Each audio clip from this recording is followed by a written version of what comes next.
Dow Jones Industrial Average, up 1.10% to 52,781.78. S&P 500, up 0.24% to 7,430.73. NASDAQ Composite, down 0.21% to 24,880.21. 10-year Treasury yield fell 3.9 basis points to 4.60%.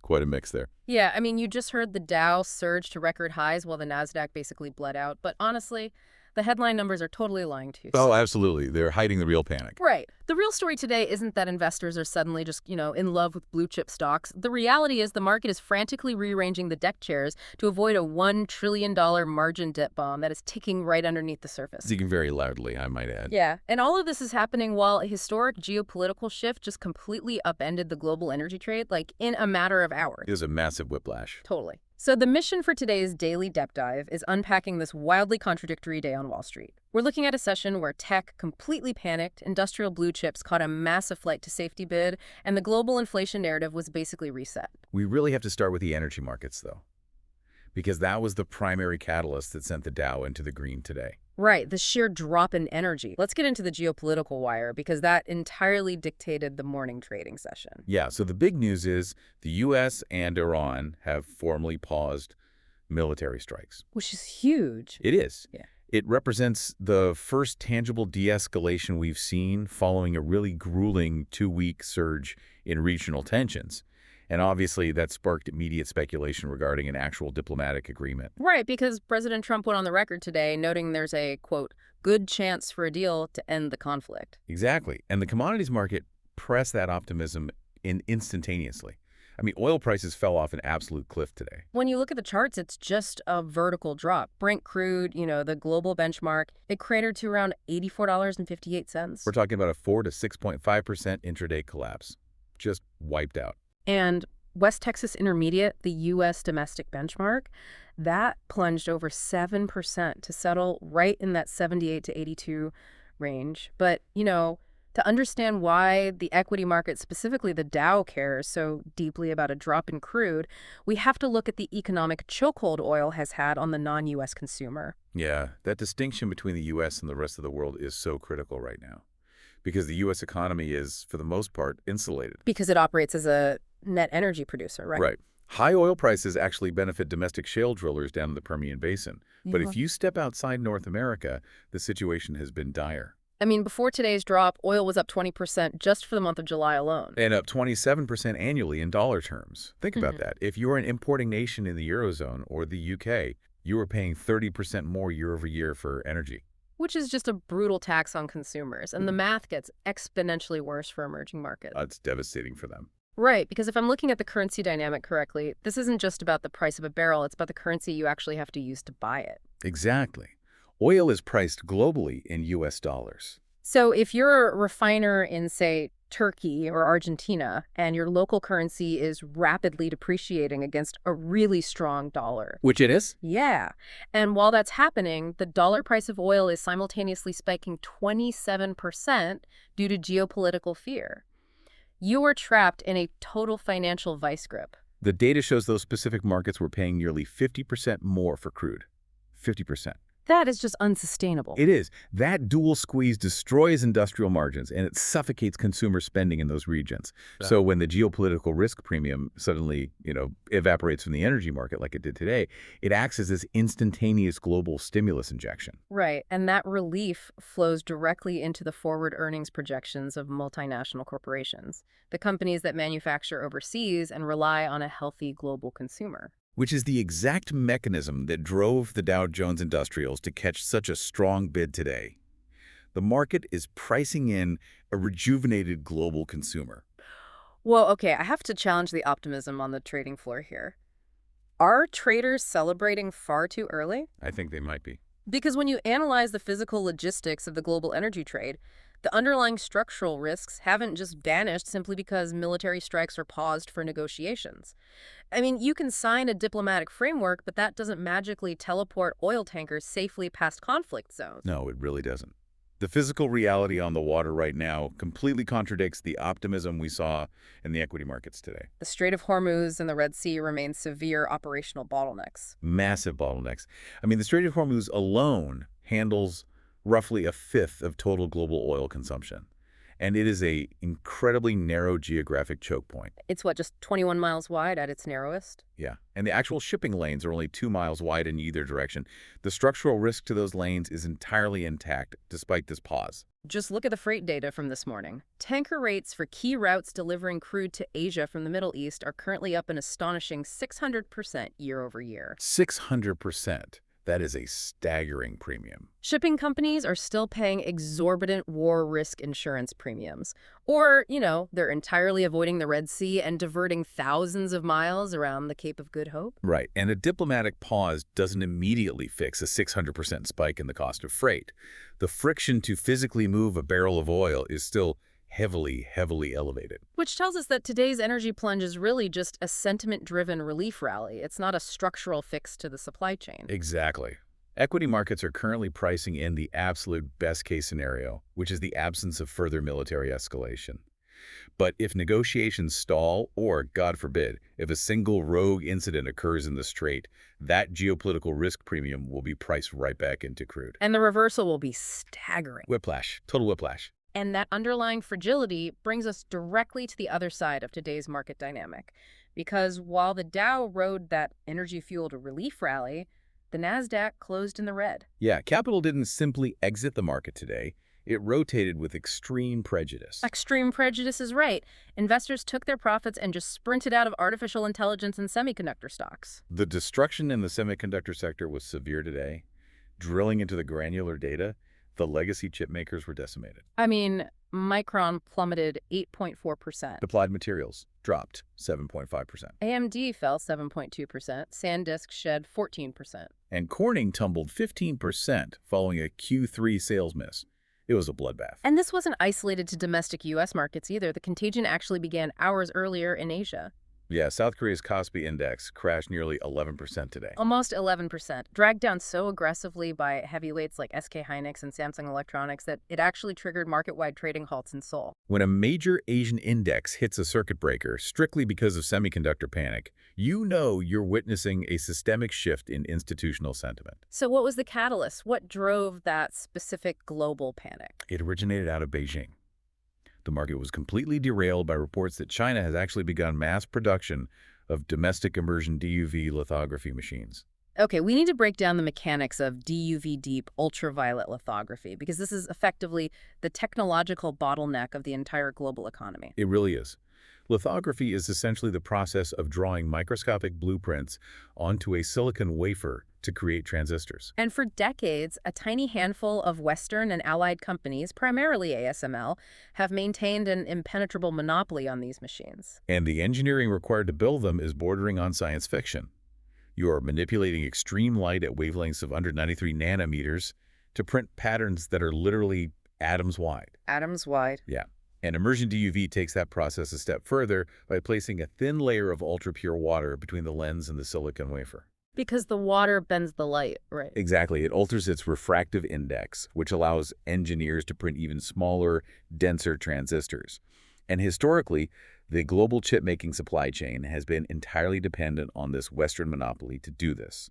So if China is successfully mass-producing their own domestic immersion DUV machines, it fundamentally shatters that competitive moat. Totally shatters it. It flattens the absolute pricing power of the established global equipment leaders. We're looking at a potential flood of lower-cost hardware entering the global supply chain, which obviously compresses the margins for the legacy monopolies. Right. But, I would argue the Chinese DUV threat is only half of the equation today. Oh, absolutely. The second, and arguably much larger fear compounding this tech sell-off, is the sudden panic over AI cash burn. The bill for the AI revolution is finally arriving, and investors are suddenly realizing the math doesn't work. Up until this point, the prevailing narrative was that big tech, companies generating tens of billions in free cash flow from search, advertising, software, could simply fund this massive infrastructure build-out using their existing balance sheets. And that assumption totally died today. Alphabet proved it. They just posted their first ever quarter of negative free cash flow. First ever. Yeah.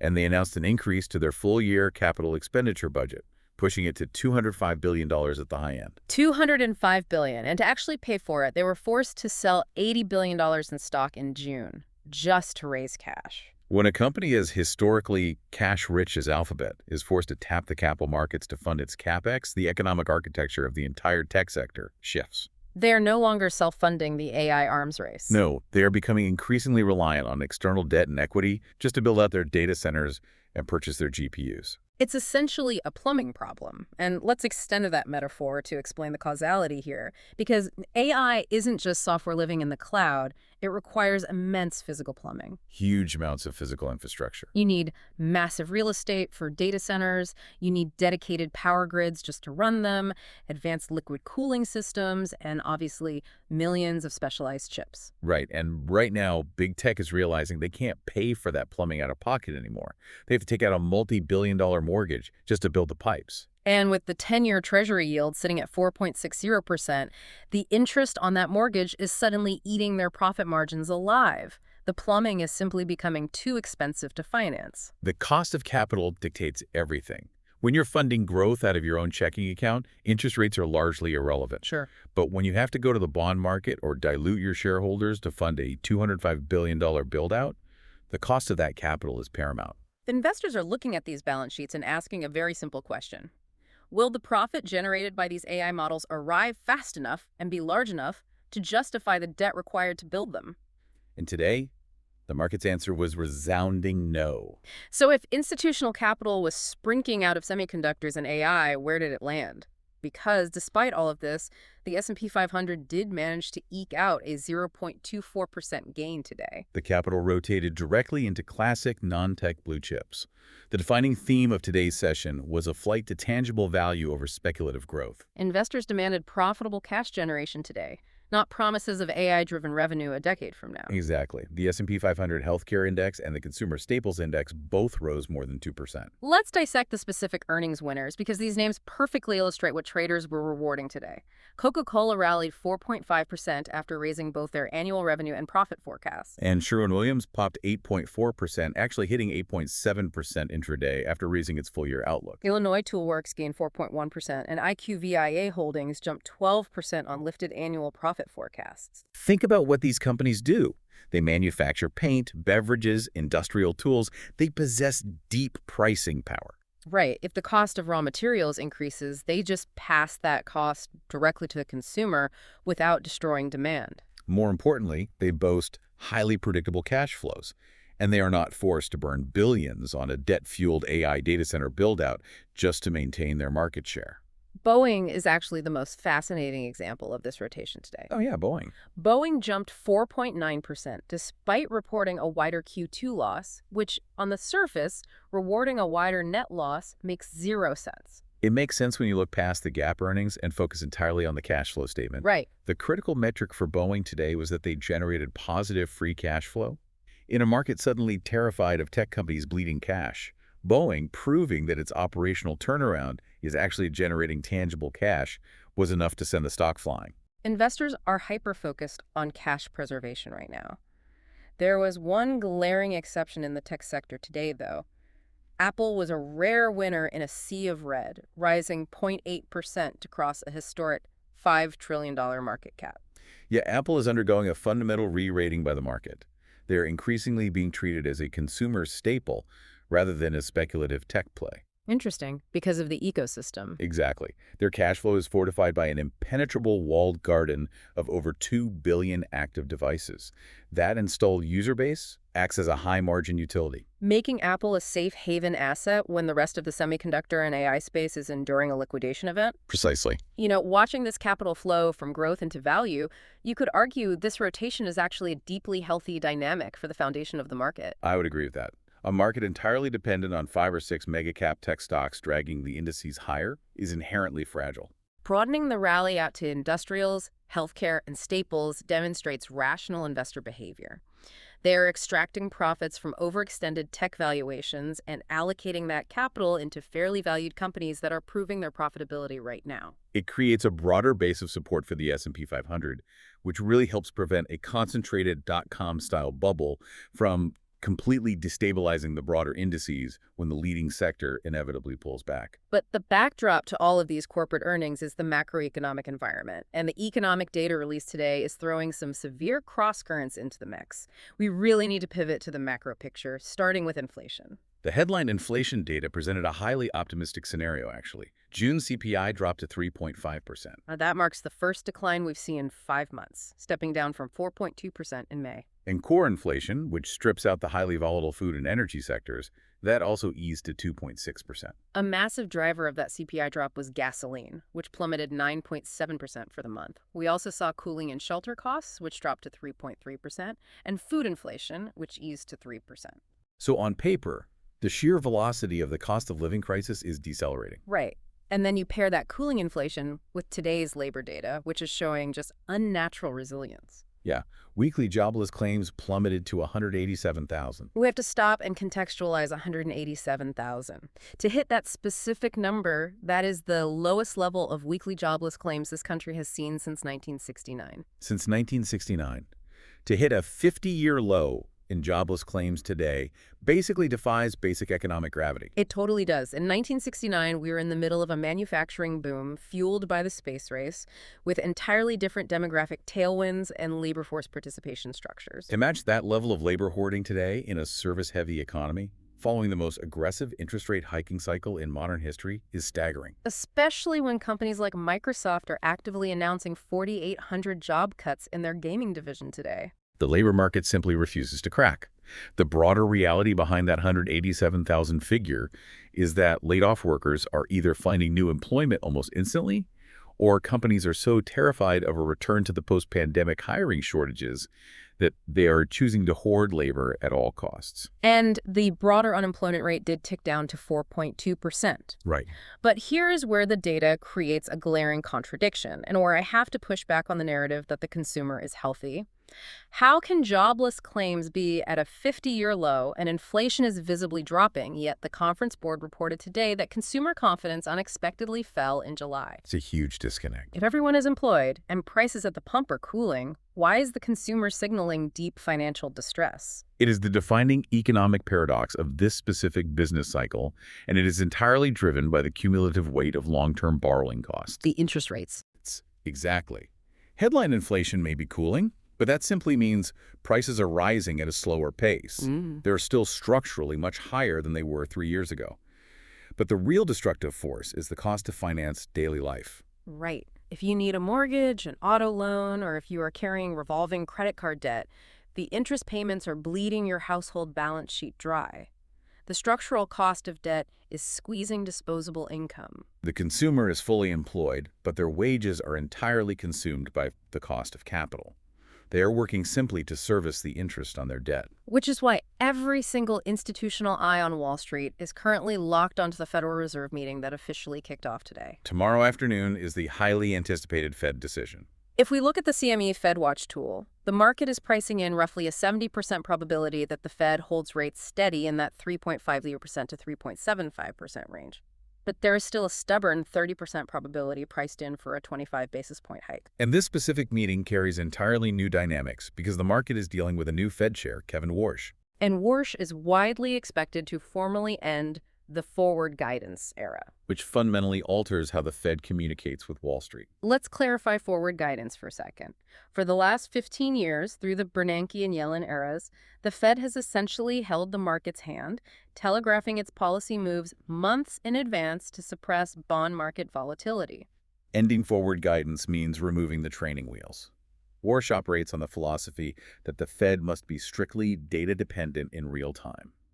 He will not lock the central bank into promises about where rates will be in 6 months. And for the bond market, less transparency equates directly to greater uncertainty, and uncertainty breeds severe volatility in interest rates. And he is attempting to navigate this structural shift in communication while facing intense, highly public political pressure. Yeah, President Trump is loudly pressuring the Fed, demanding that the U.S. maintain the lowest interest rates in the world to engineer an environment capable of delivering massive GDP growth.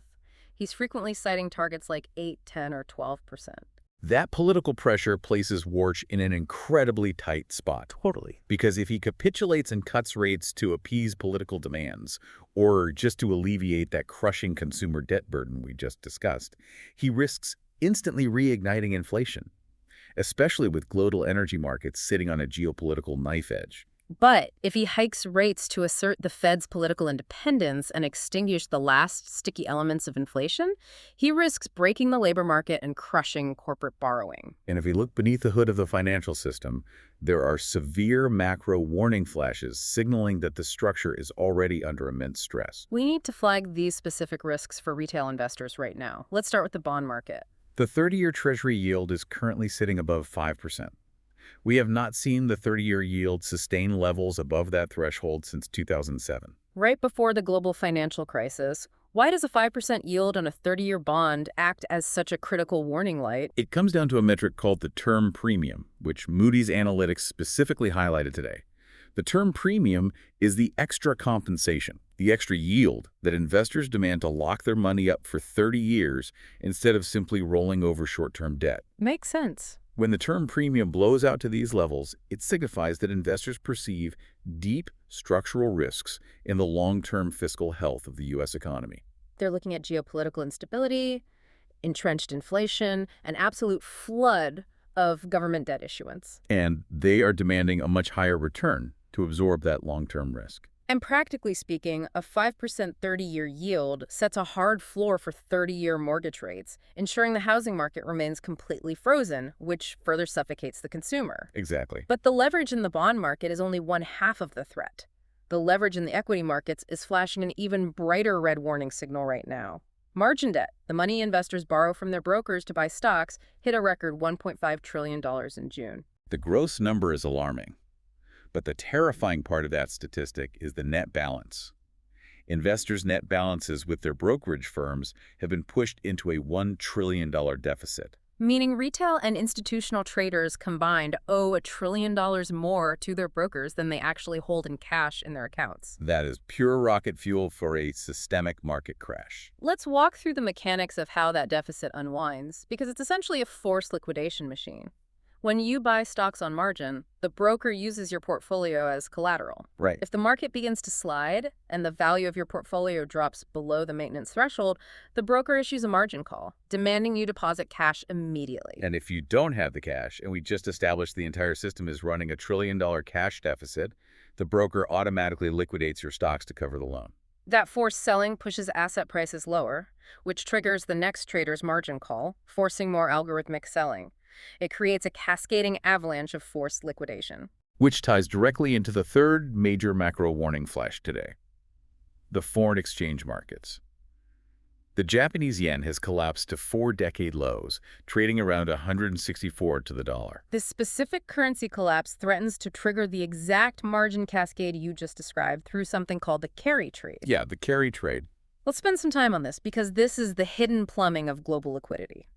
If I'm a hedge fund executing a carry trade, I am essentially looking for an arbitrage opportunity. I borrow billions in a currency with rock-bottom interest rates, historically the Japanese yen. Right. I take that cheap, borrowed yen, convert it into U.S. dollars, and use those dollars to buy higher-yielding assets like U.S. tech stocks or treasuries. Wall Street is basically using Japan as a 0% credit card to fund domestic speculation. And the strategy prints money flawlessly as long as two conditions hold. The yen must stay weak against the dollar, and Japanese interest rates must remain near zero. But at 164 to the dollar, the Japanese economy is importing severe inflation.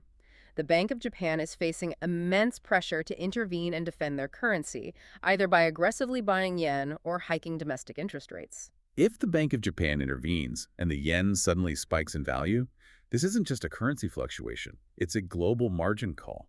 The cost of those borrowed funds instantly skyrockets. The credit card bill comes due. The institutions holding those carry trades are forced to violently unwind their positions.